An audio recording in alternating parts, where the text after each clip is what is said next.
English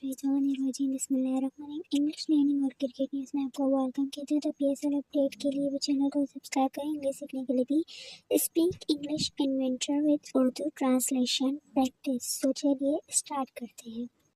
I am shivering. Shivering means कांपना। मैं कांप रहा हूँ। My fingers are going numb. मेरी उंगलियां सुन हो रही है। नम मीन्स सुन। My fingers are going numb. Put on your sweater. Sweater पहन लो. Put on your sweater. My heels are cracking. मेरी एड़ियाँ फट रही हैं. Crack फटना. Cracking फट रही है. मेरी एड़ियाँ फट रही हैं.